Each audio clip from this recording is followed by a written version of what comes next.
जब बच्चे ने दी माँ बाप को एक सीख। किसी गांव में एक बूढ़ा व्यक्ति अपने बेटे और बहू के साथ रहता था। परिवार सुखी संपन्न था।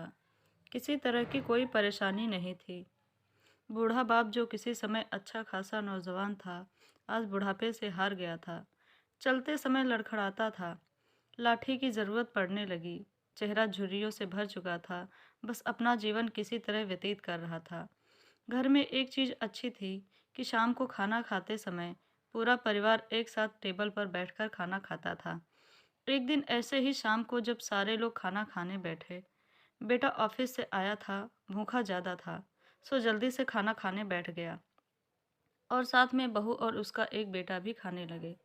बूढ़े हाथ जैसे ही थाली उठाने को हुए, थाली हाथ से छिटक गई। थोड़ी दाल टेबल पे गिर गई।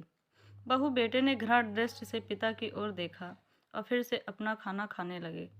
बूढ़े पिता ने जैसे ही अपने हिलाते हाथों से खाना खाना शुरू किया तो खाना कभी कपड़ों पर गिरता, कभी जमीन पर। बहू चिढ़ते हुए कहा, हे राम, कितनी गंदी तरह से खाते हैं, मन करता है इनकी थाली किसी अलग कोने में लगवा देते हैं। बेटे ने भी ऐसे ही सिर हिलाया जैसे पत्नी की बात से सहमत हो।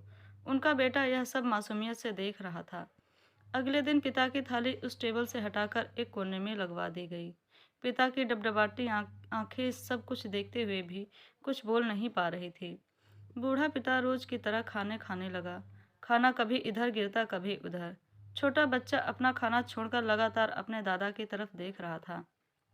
माँ ने पूछा, क्या हुआ बेटे, तुम दादाजी की तरफ क्या देख रहे हो और खाना क्यों नहीं खा रहे? बच्चा बड़ी मासूमियत से बोला, माँ, मैं सीख रहा हूँ कि वृद्धों के साथ कैसा व्यवहार करना चाहिए। जब मैं बड़ा हो जाऊँगा और आप लोग बूढ़े हो जाओगे तो मैं भी आपको इसी तरह कोने में खाना खिलाया करूँगा। बच्चे के मुंह से ऐसी बात सुनते ही बेटे और बहू दोनों कांप उठे। शायद बच्चे की बात उनके मन में बैठ गई थी, क्योंकि बच्चे ने मासूमियत के साथ एक बहुत बड़ा सबक दोनों लोगों को सिखा दिया था। बेटे ने जल्दी से आगे बढ़कर पिता को उठाया और वापस टेबल पे खाने के लिए बिठाया, और बहू भी भागकर पानी का गिलास लेकर आई कि पिताजी को कोई तकलीफ ना हो। शिक्षा। माँ बाप इस दुनिया की सबसे बड़ी पूंजी हैं। आप समाज में कितनी भी इज्जत कमा लें या कितना भी धन इकट्ठा कर लें, लेकिन माँ बाप से बड़ा धन इस दुनिया में कोई नहीं है। दोस्तों, आशा करती हूँ आपको कहानी पसंद आई होगी। कहानी पसंद आई हो तो लाइक, शेयर, कमेंट करें और हमारा चैनल सब्सक्राइब करें। कहानी सुनने के लिए आप सभी का बहुत बहुत धन्यवाद।